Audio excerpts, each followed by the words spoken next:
yung idol ninyo, no, na malapit na din, malamang sumama dito kay, Apollo Kibuloy.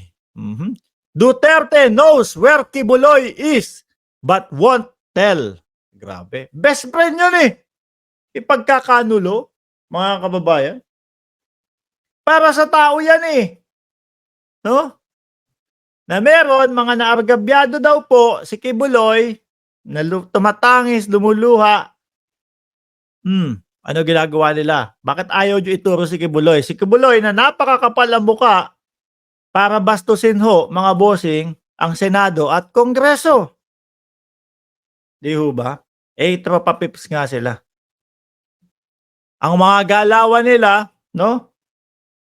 Pagka gusto silang imbestigahan, gusto silang tanungin sa Kongreso at Senado, ang tanging sasagot ho nila, mga kababayan, hindi yan yung right place para sumagot kami. Sabay, susundan niya ng i-ano nyo, ikaso ninyo sa korte. Di ba? Ikaso nyo sa korte. Ayun, tinuluyan si Kibuloy, kinaso sa korte. Ngal-ngal eh. Nagpalabas na lang ng ng voice recording, no? Sabi ni Kibuloy doon, ako matanda na ho ako. Hindi na ako hindi na susuko, manlalaban na. Mga kababayan, sabay iyak sa dulo eh. No? Pinipilit niya doon sa voice recording niya na gagawin po nila is rendition. Kukuhanin po ako ng Amerika, ganito, ganyan. Tas yung mga lawyer naman niya, puro ang sinasabi ho, mga kababayan ng mga lawyer niya, hinihintay po namin yung Amerika kasi postpone po sila ng postpone. Yung pala, sila ang nagpo-postpone. Sila ang nanghihingi ng, kumbaga, palugid. Dahil ano ang sagot nila? Ano daw ang dahilan nila? Kasi daw ho, mga kababayan, santambak ang kaso. The Philippine Star. Balita ng Philippine Star yan, ha? Former President Rodrigo Duterte said he knows where his friend Kingdom of Jesus Christ, KOJC, leader Apollo Kibuloy is hiding. Ako naniniwala ho ako, pati ho yung mga nandiyan sa SMNI, alam nila kung nasaan ito. Mga bossing. But would not say where. Baka kasi ho, mga kababayan, ganito yan. No? Pag sinabi ni Digong kung nasaan si Kibuloy, baka kapag pasok ng ICC at kailangan niya din magtago na, wala na, nabisto na yung lugar na yun. No? Siyempre, kailangan ingatan siguro ng dating Pangulo. Yung kung saan mang kuweba yan o kung saan mang bundok yan. Baka may kagaya na din yan. No? Nung kay, sino ba yun? Senyor Aguila? Diba? Wala, eto, wala talaga ito. Si Digong at si Kibuloy, walang-wala to kay Senyor Aguila. No? Alaw mga gold tab ito, mga kababayan. Si Senyor Aguila may gold tab. Oh. Humarap sa Senado, ha? Diba? Humarap sa Senado. Etong sila Digong, wala. Si Bato, wala. Mga duwag. Diba? Sabi ni Amado Salisi, kung umasenso ka man sa buhay, katas naman ng pawis mo. Yung mga Duterte, katas ng pawis ng mamamayan ang iniyaman. Arden Lusande, buti pa si Judas, nagsisi. Tong mga to, parang si Lucifer. Diba? Lods, ano po ang latest na bounty sa ulo ni Kibuloy? Wala akong nababalitaan dyan eh. Wala akong nababalitaan dyan sa kung meron bang patong sa ulo. Alam ko, ang pinatong sa ulo ni Kibuloy, yung koronang kala mo.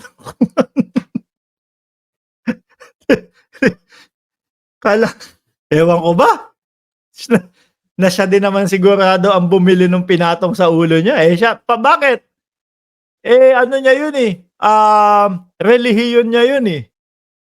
Siya yung pinuno dun eh. Tapos siya yung papatungan ng koronang kulay pula na akala mo pang Santo Niño, eh.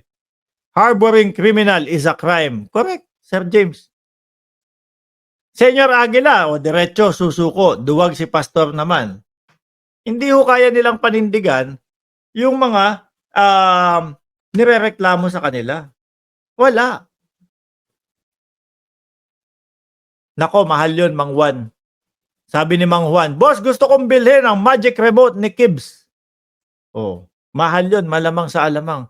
Eh kung yung doorknob nga lang na diamante yung remote pa kaya na yun yung makakapagpatigil ng lahat ho, ano? Ma'am Jean Kogi, shoutout sa inyo. Mas mahal yun. Kung yung doorknob, di pihit lang, madami lang diamante, paano pa kaya yung remote control niya? Di ba? Mapa-stop din kaya, stop! Mapa-stop din kaya ni Kibuloy yung mga huhuli sa kanya kapagka nasa harap na? Oo, kalma. Magkakalmahan na din po 'tong mga 'to, mga kababayan. Tapos nasabay na 'no, at lumabas na din ho mga bossing, yung sinasabi ni Antonio Trillanes, dating Senador Antonio Trillanes, mga kababayan, na ise-serve yung warrant of arrest kay Digong itong mga susunod na mga buwan. Oh. Bakit ko ituturo si Kibuloy? Dun din ang punta ko. Dun din ang punta ko. Oh. Di nalintikan kaming dalawa. Natuntun nyo agad kaming dalawa. O, di ba? Baka isa yon sa reason kung bakit nasabi ng dating Pangulo, ito, former President Rodrigo Duterte said knows where his friend of Kingdom of Jesus Christ, Leader Apollo Kibuloy, hiding, but would not say where. Ang galing nila, no? Nasasabi nila yung mga ganyang mga kataga na talagang, kumbaga, hindi mo pagsasabi ng totoo kung nasaan yung isang pugante, mga kababayan,